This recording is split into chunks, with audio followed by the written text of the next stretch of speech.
Hi folks, it's Rob from the Space Monkey X Audio Workshop. For a few years, I wrote, produced, and hosted a podcast called When You Hear This Sound, a show about the weird and wonderful world of read-along record books and storybook vinyl. As my life got more and more hectic, the episodes became fewer and farther between, until finally I stopped production in April of 2016. As you listen to these old episodes, please note that the show notes will not be as extensive as they originally were. So if you want to know more about something I mentioned in the episode, check the Audio Workshop's website, spacemonkeyx.net, but you may need to do a little Googling on your own. However, if there is a book included with the record, you will be able to find scans of it at the website. So please enjoy this archived episode of When You Hear This Sound, and be sure to look for new ventures into vinyl here at the Space Monkey X Audio Workshop in the future. Hello, boys and girls. I'm your Peter Pan storyteller. This is the story of The Last Starfighter. This is the story of Gremlins. This is the story of Tron. This is the story of Raiders of the Lost Ark. This is the story of The Empire Strikes Back. You can read along with me in your book. You can follow the story along with me. Every time you hear this sound... Every time you hear this sound... Turn the pages when you hear this sound. You will know it is time to turn the page when you hear the computer sound like this.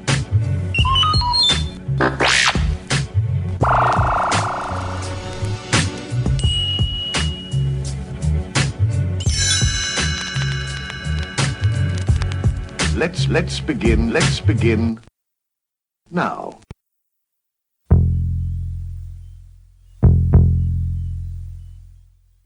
Ever since our humble beginnings as the 13 rebellious colonies, America has been preoccupied with concern about a revolution from within our ranks. From the Salem witch trials to the brother against brother battles of the Civil War, to the Red Scare of the 1950s, to the modern terrorist sleeper cell, we have always feared the enemy living next door. The idea that an insurgent may be hiding in plain sight, he may look like us, he may talk like us, but doesn't think like us, has terrified our nation for generations. It's no surprise, then, that John Carpenter's 1982 film The Thing, about a shape-shifting alien infiltrating an Arctic research base, should strike such a chord with Americans during the heart of the Cold War. However, the story of The Thing goes back much farther than the Reagan administration, shining a light on the darkest corners of our paranoid minds for nearly 100 years. In February 1938, Adolf Hitler and his Nazi party rose to power in Germany and began their reign of terror across much of Western Europe. Refugees flooded out of occupied regions, bringing with them a legitimate fear that fifth columnist fighters were hiding among them, ready to incite violence in the countries that took them in. Are you a member of the Communist Party, or have you ever been a member of the Communist Party? Are you a member of the Communist Party? Are you now, or have you ever been a member of the Communist Party? A few months later, in May, the House Committee on Un-American Activities was founded to root out so-called anti-American organizations like communist labor unions and fascist political groups operating within the United States. Not only did this committee publicly accuse many people of having unpopular political ties, but the committee's most egregious act was the Yellow Report, a document that would later help justify one of the most devastating violations of civil rights in American history, the internment of thousands of Japanese Americans during World War II out of fear they were still loyal to Japan and could act as an insurgent force within our borders. It was under this blanket of paranoia that astounding science fiction magazine printed Who Goes There by influential author and editor John W. Campbell under the pen name Don A. Stewart in August of 1938. The novella tells of an Arctic expedition that discovers a flying saucer buried under millions of years of ice. After accidentally destroying the ship, they find the frozen body of the alien pilot near the crash site and cart it back to their base. To study the creature, the body is thawed out only to come back to life, devouring and then replicating the physical form of one of the crew to disguise its presence. When the men discover the creature exists, they realize they must ensure it never reaches civilization, where it would be able to replicate itself with impunity, eventually taking over the population of the entire world. To do that, they must find out who is the Thing. Prior to this hearing, may I answer that question, Mr. Chairman? I think we've got a much more serious situation now in communist infiltration of the CIA. Disturbs me beyond words. The culture of fear in America continued even after we won World War II, shifting focus to our former allies, the Soviet Union. Although no war was ever officially declared, the two superpowers began a battle of philosophies that mostly played out on the global political, military, and economic stages. As the two jockeyed to gain an advantage, espionage became a common tool of this Cold War, with both sides stealing secrets from one another in an effort to stay ahead in the atomic arms race. The Cold War was just ramping up in 1950 when Senator Joseph McCarthy accused 81 members of the U.S. State Department of being undercover, card-carrying commies. He would later go on to accuse nearly 200 people of having communist ties, leaving a path of ruined careers and reputations in his wake.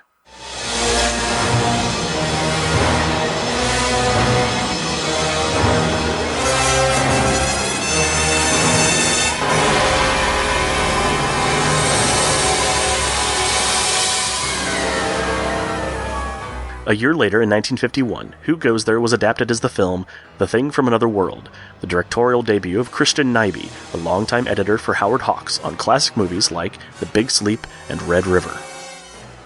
Observant cinephiles at the time noticed that the film features a look and tone very similar to Howard Hawks' work. This led some to speculate that he not only served as producer, but also a de facto director, giving Nyby the credit so he could become a member of the Directors Guild in order to get work in television. In post-production interviews, some members of the cast and crew noted the constant presence of Hawks on the set, leaving them unsure just who really was calling the shots.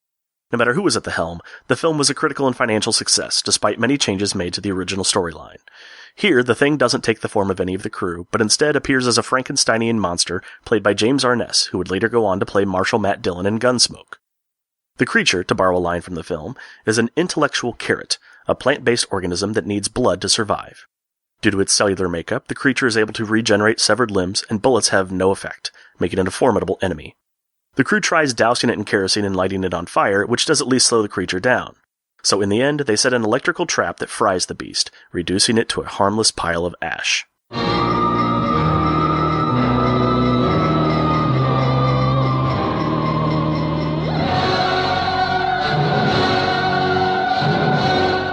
Today, The Thing from Another World is considered a science fiction classic, often called one of the best sci-fi movies of the 1950s. Its influence is immeasurable, with directors like Ridley Scott and John Frankenheimer citing it as one of their favorite films. Steven Spielberg even borrowed the famous last line from the film, "Watch the Skies," as the working title for Close Encounters of the Third Kind.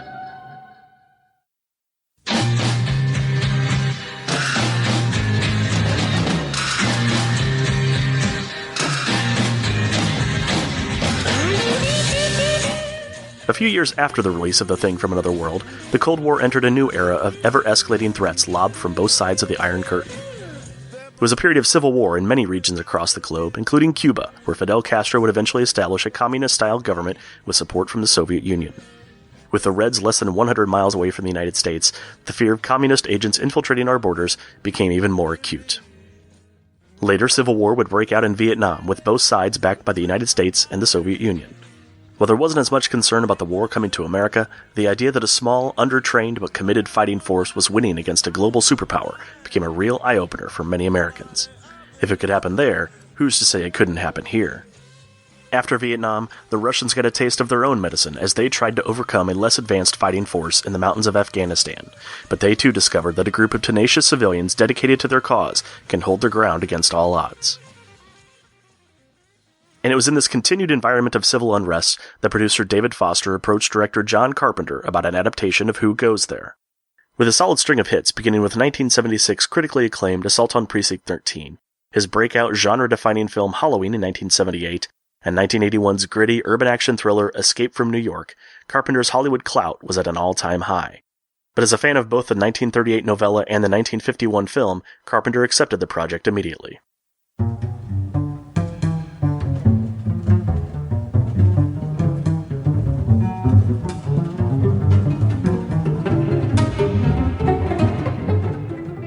One of the major things that drew Carpenter to the project was the challenge of bringing the shape-shifting alien creature to life.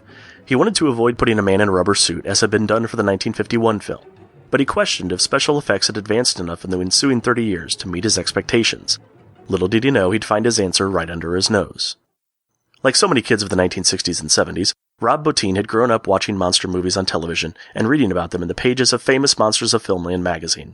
Combining his passion for horror movies and his artistic abilities, at the age of 14 he submitted creature designs to special effects master Rick Baker, who hired Bottin and took him under his wing.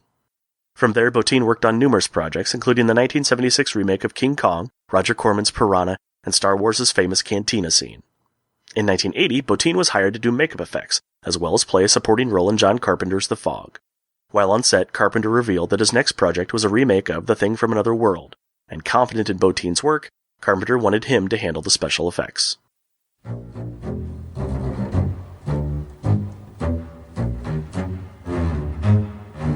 As a passionate 22-year-old who had just been handed the reins for the special effects on a major motion picture, Bottin jumped in with both feet. He quickly came up with creature designs that were anything but a man in a suit. Featuring anatomical aspects of humans, dogs, and even alien creatures the Thing might have assimilated with in the past, Bottin's designs were ambitious, but so was he. Over the next 13 months, Bottin worked day and night, 7 days a week, to bring the special effects of the Thing to life. He worked so hard that when the production was over, he had to be hospitalized to recoup. Unfortunately, test audiences were somewhat put off by the effects, calling them disgusting or too disturbing, which spoiled their overall view of the film. History has proven kinder to Bottin's work, though, as the Thing is now often cited as one of the best examples of practical special effects in the modern era.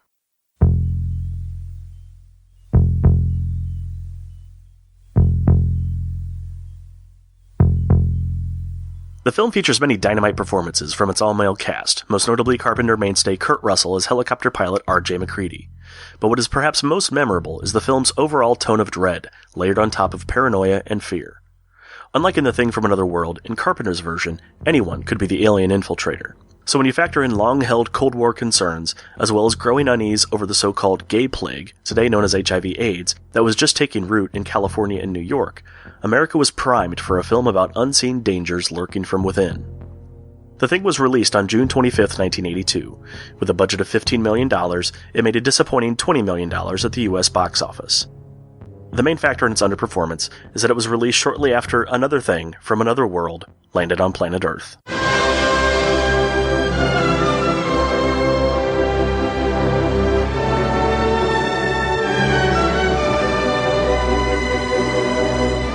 Steven Spielberg's E.T. the Extraterrestrial was released on June 11th, just a few weeks before The Thing, and wound up dominating the box office for the foreseeable future. While it wasn't as big of a factor, Ridley Scott's much-anticipated follow-up to Alien, Blade Runner, was released the same weekend as The Thing as well. Between the family-friendly Alien and the dystopian neo-noir thriller, Carpenter's hard R-rated monster flick had no chance of becoming a blockbuster. Oddly enough, because the film underperformed, and Universal wanted to maximize its return on the investment, they sold the broadcast rights inexpensively, making it a mainstay of cable TV in the 1980s and 90s. It was here that The Thing finally found its audience, in unsupervised latchkey kids and channel-surfing night owls looking to avoid infomercials.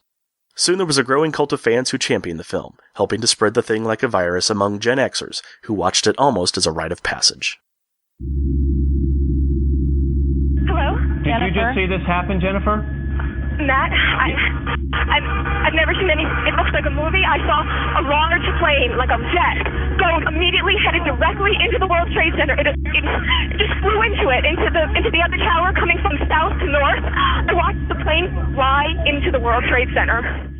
On September 11, 2001, 19 men changed American history forever. The Cold War had been over for a decade, but thanks to their actions, America had now entered a new war, the War on Terror. To protect itself from additional attacks by small, dedicated groups of undercover terrorists known as sleeper cells, Americans willfully gave up many of their civil rights as part of the U.S. Patriot Act. Today, our airports are on lockdown, our government is listening in on every phone call, reading every email, and we live in fear of anyone who faces Mecca 5 times a day. We also entered into more wars with less sophisticated but committed fighters, who made it impossible for our superior armed forces to truly gain a foothold in the Middle East. And it was in this climate that 2011 saw the release of a prequel to the 1982 film, also titled The Thing. The movie told the story of the Norwegian camp that digs the creature out of the ice before MacReady and company encounter it. As a nod to the original film, the production used mostly practical effects to bring the creature to life. Unfortunately, the studio panicked at the last minute and replaced most of the practical effects with CGI. Many feel it was this decision that caused the film to underperform at the box office, bringing in only $27 million on a budget of $38 million. Over the years, there have also been other sequels and adaptations, including a first-person shooter video game that picks up shortly after the events of the film, a few limited series of comic books from Dark Horse Publishing, and perhaps the most interesting idea is a 2010 short story written by Peter Watts for Clark's World magazine, titled The Things. In the Hugo Award-nominated story, the events of the film play out from the creature's point of view, presenting a sympathetic slant to the Thing's concept of assimilation. Rather than murdering the host, the creature sees the assimilation as a beautiful communion shared between two souls, giving us a very different outlook at how the film unfolds.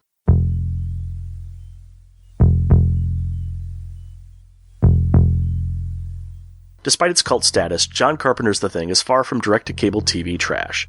A combination of Cold War paranoia, early AIDS epidemic panic, and its eye-popping special effects have helped the film hold up incredibly well, even against the CGI monstrosities of the modern age.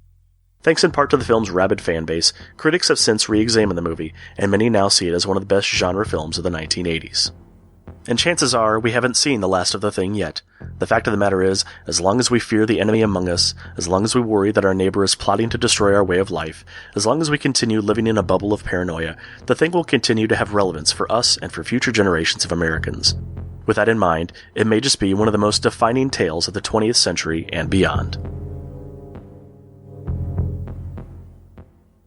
If you've ever seen The Thing, it might surprise you to hear that it was adapted as a kid's read-along record book. Well, in all honesty, it wasn't. If you recall from recent episodes, I mentioned that I had a big, super-secret project that I've been working on for months, and I'm proud to present it for you now, The Thing Read-Along Record Book.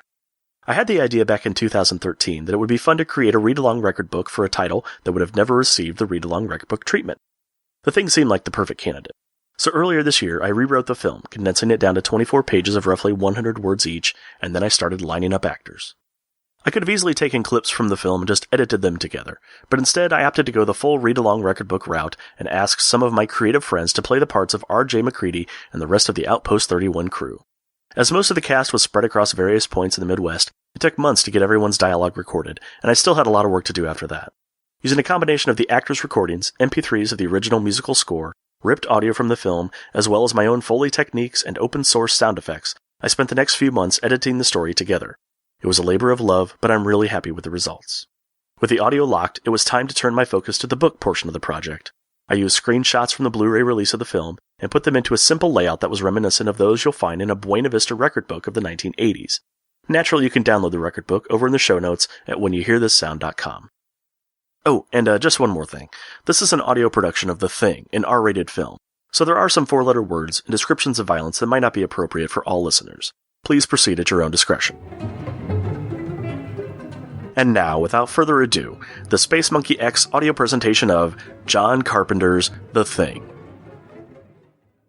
This is the story of John Carpenter's The Thing. You can read along with me in your book. You will know it is time to turn the page when you hear the chimes ring like this. Let's begin now.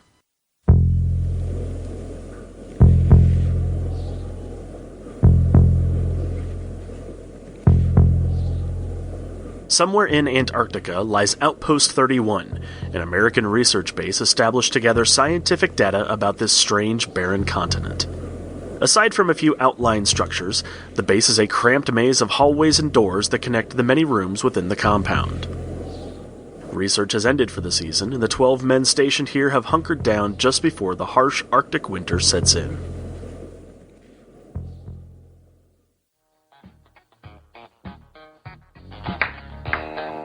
Today, most of the men have gathered in the rec room to relax with games and music. However, helicopter pilot R.J. MacReady has secluded himself in his cabin outside.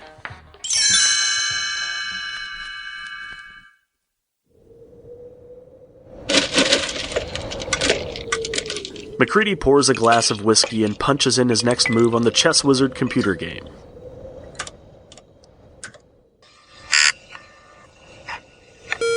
Your move, king to rook 1. My move, rook to knight 6. Checkmate. Checkmate. Cheating bitch. Have a drink on me.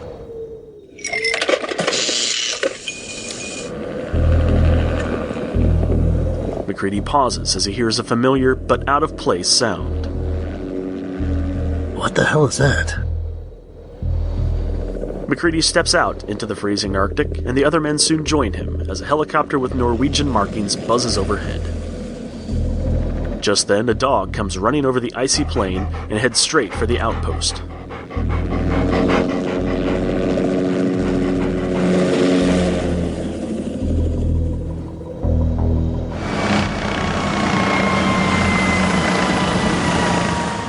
The helicopter lands and 2 men jump out. One pulls the pin on a grenade, but it slips out of his hand and lands buried in the snow. Moments later, the device explodes, taking the helicopter with it. Unfazed, the other man walks towards the American base and raises a rifle. He yells something in his native tongue before firing at the dog. The Americans scatter while the Norwegian continues shooting at the dog as it runs deeper into the camp. Thankfully, the crazed gunman is brought down by Outpost Commander Gary and his trusty revolver.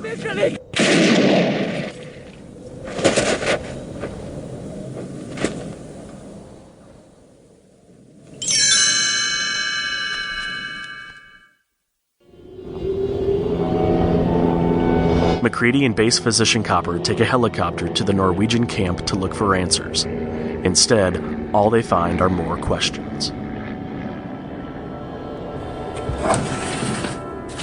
Much of the abandoned base has been gutted by fire, and the few rooms left are in disarray.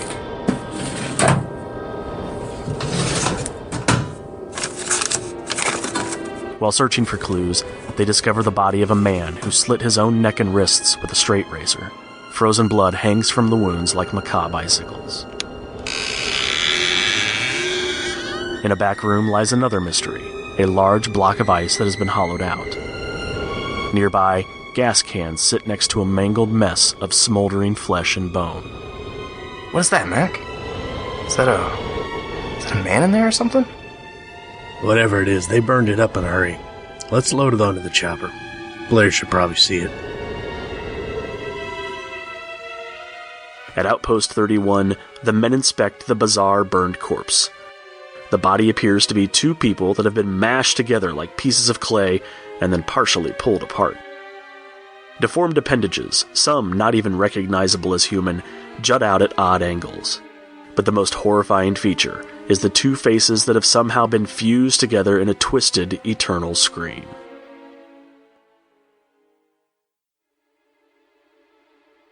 Meanwhile, Clark, the dog handler, introduces the new dog to the camp's sled dog pack.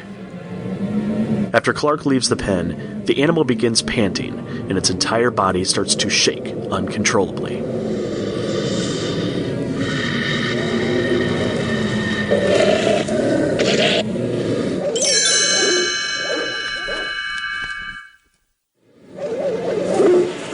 Suddenly, the dog's face peels open, revealing a thick, bloody tentacle underneath. Tendrils come streaming out from the creature's body, wriggling like worms on the end of a hook, wrapping nearby dogs in their grasp. The panicked barking of the dogs draws the men to the cage. Clark backs away. I don't know what the hell's in there, but it's weird and pissed off, whatever it is. The creature has morphed into a shapeless mass of hairless skin and tentacles. A dog's head grows from the middle of its body, snapping and biting to keep the men at bay.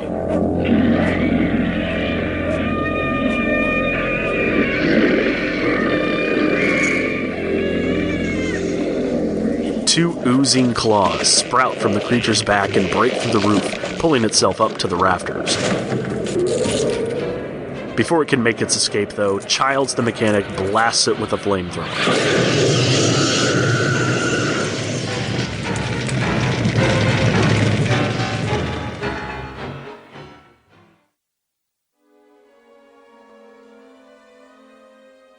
Senior biologist Blair examines the charred remains in his lab and comes to a horrifying conclusion.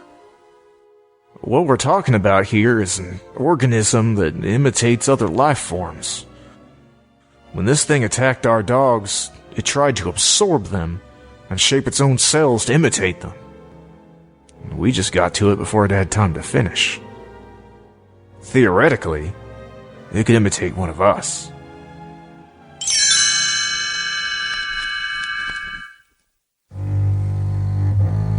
Later, the men watch a videotape recovered from the Norwegian camp that appears to be footage of an archaeological dig out on the ice.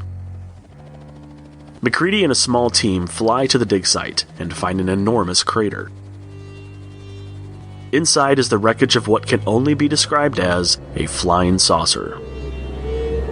Jesus, how long you figure this has been in the ice? MacReady asks. Norris, the base geologist, looks around. I'd say the ice it's buried in, it's 100,000 years old. At least. Not far from the crater is a hole in the ground, the same size and shape as the hollowed-out block of ice found at the Norwegian base. Back at Outpost 31, MacReady lays out his theory. Thousands of years ago, it crashes, and this thing gets thrown out, or crawls out, and it ends up freezing in the ice. The Norwegians dig it up, they cart it back, it thaws out, wakes up, probably not in the best of moods. Child says what all the other men are thinking. I just cannot believe any of this voodoo bullshit.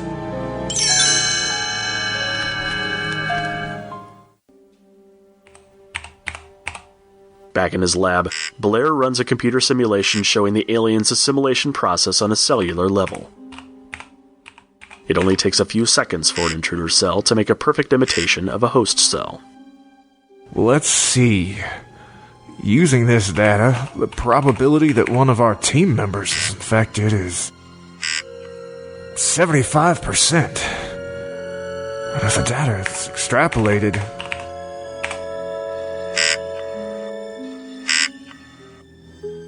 $27,000 hours, just over 3 years, to infect the entire world.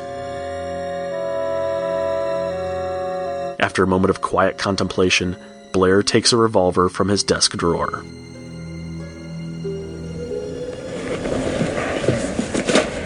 Windows, the radio operator, and Bennings, the meteorologist, move the twisted alien bodies into the storage room. Bennings, you, got the keys? We're supposed to lock this room up tight. Get them from Gary. I want to get some stuff out of here. As Windows leaves, neither man sees the sheet covering the corpses move, ever so slightly.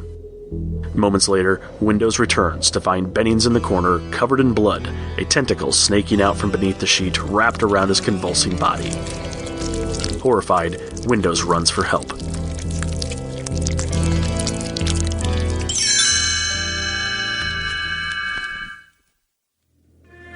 The creature, taking Bennings' form, flees through a window. MacReady sounds the alarm and they follow it outside. Weakened from its transformation, the thing falls to its knees and the men surround it. It isn't Bennings, yells MacReady. Slowly, the creature lifts its head, revealing misshapen claws instead of human hands. Then, the thing turns to MacReady and opens its mouth, releasing an otherworldly howl.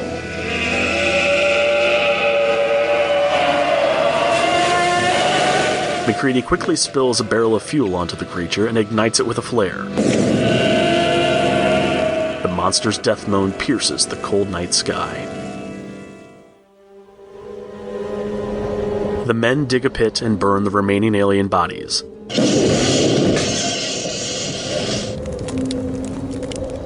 As they watch the flames consume the creatures, Childs asks the obvious question. If that wasn't Bennings, how do we know who is human? MacReady replies, This thing doesn't want to show itself. Wants to hide inside an imitation. If it takes us over, then it has no more enemies. Nobody left to kill it. And then it's won. There's a storm hitting us in 6 hours. And we're gonna find out who's who. MacReady looks around. Hey, where's Blair?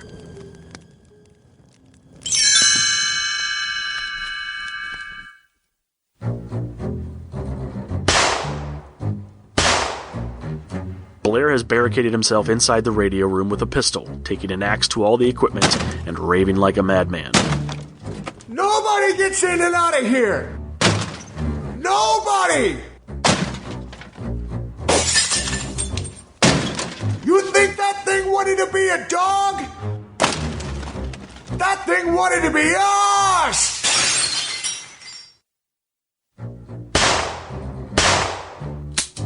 When his ammo runs out, the men rush Blair and isolate him by locking him in the tool shed outside.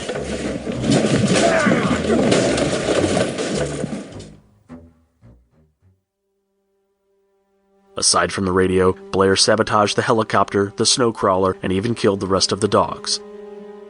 Outpost 31 is now completely cut off from the world. While the storm whirls outside, the lights go out in part of the complex. In the darkness, Assistant Biologist Fuchs disappears. MacReady pairs the men into search parties, and they head out into the night. Later, Knowles, the station cook, returns alone. Mac and I were up checking around his cabin. I found this. Look! Knowles pulls a shredded shirt from his coat. R.J. McCready is stenciled on the inside. I made sure I got ahead of him and left him out there in the storm.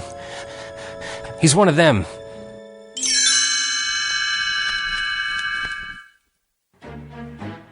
Just then, a window breaks in the storage room. The men rush in to find a freezing McCready holding a flare to the fuse on a bundle of dynamite. Anyone messes with me and the whole camp goes. Now back off. Way off. He inches his way to the door, but is jumped by Norris and Knowles. McCready is able to fight them off, but Norris collapses during the melee and stops breathing. Get Copper, and bring the others. From now on, nobody gets out of my sight. While Dr. Copper administers CPR to Norris on a nearby table, McCready holds a flamethrower on the other men. You're gonna have to sleep sometime, Mac. I'm a real light sleeper, Childs. And if anyone tries to wake me... McCready holds the flame closer to the dynamite. Meanwhile, Copper yells, "Windows! Wheel that defibrillator over here! Clear!" Nothing. Again! Clear! As Copper applies the defibrillator paddles again, Norris's torso splits open. Copper's hands fall inside. A pair of monstrous jaws with jagged teeth clamp shut on Copper's arms, severing them just below the elbow.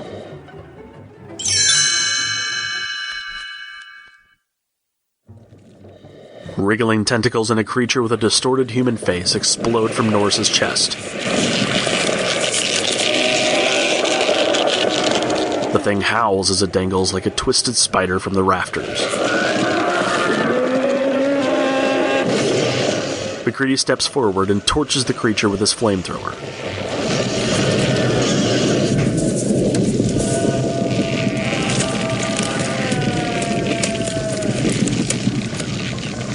Amidst the flames, no one notices Norris's head pull itself away from the burning body and fall to the floor below.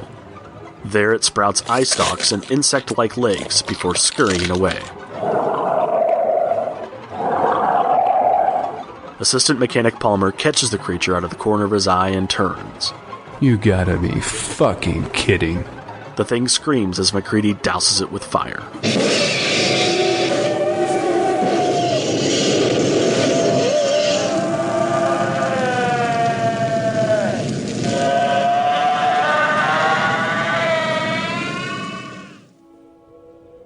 Back in the rec room, McCready reveals his plan to see who's human. Watching Norris gave me the idea. Every piece of him was an individual animal with a built-in desire to protect its own life.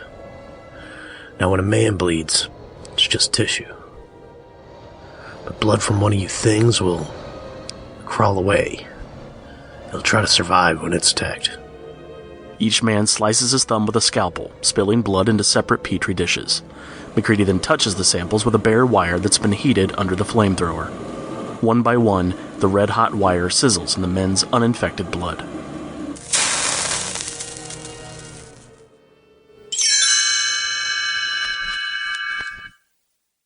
But when the wire touches Palmer's blood, it screams and leaps out of the dish to escape the searing heat. His true identity revealed, Palmer's skull splits in two and a tentacle lashes out like a tongue, wrapping around Window's neck, pulling him into the massive jaws where Palmer's face used to be. As the men scream, the creature thrashes Window's bloodied body like a rag doll.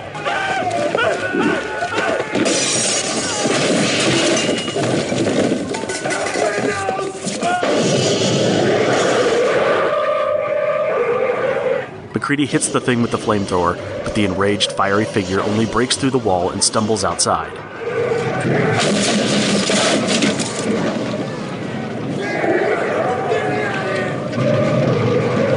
McCready tosses a stick of dynamite, and the creature explodes into a million pieces.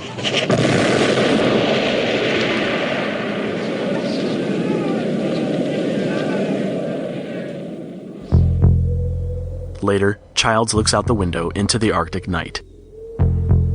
Sadly, McCready interrupts his brief moment of serenity. Childs, we're going out to give Blair the test. If he tries to make it back here and we're not with him, Burn them.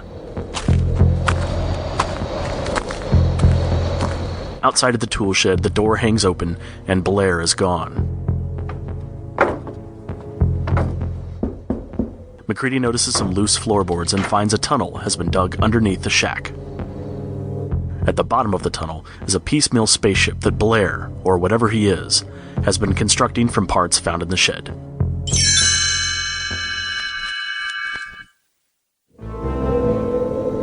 Suddenly, the power goes out across the camp. The aliens' plan now becomes clear to MacReady. It got back inside and blew the generator. 6 hours, it'll be 100 below in here. It wants to freeze now. It's got no way out. Just wants to sleep in the cold until the rescue team finds it. And whether we make it out or not, we can't let that thing freeze again. Maybe we'll just warm things up a little around here. We're not getting out of here alive, but neither is that thing. The men throw dynamite down the tunnel to destroy the spaceship and then return to base. Childs has disappeared.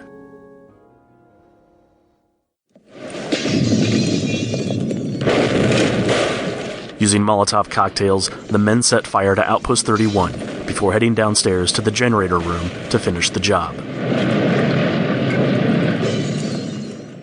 In the tunnels below the base, Knowles and Gary are quietly dispatched by the monster, leaving only MacReady alive to detonate the dynamite charges.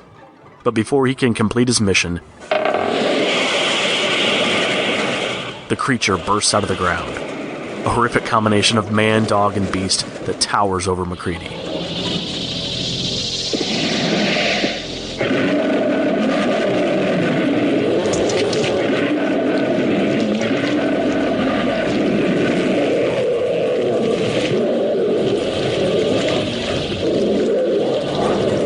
MacReady quickly dives to safety and retrieves a lit stick of dynamite. He yells defiantly before throwing the TNT at the creature. Yeah, well, fuck you too.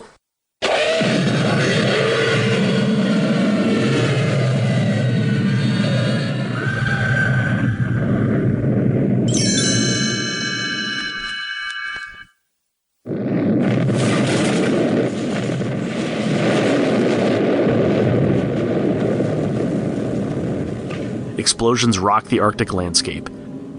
Yet somehow, two figures emerge from the rubble. MacReady, you're the only one who made it? Not the only one.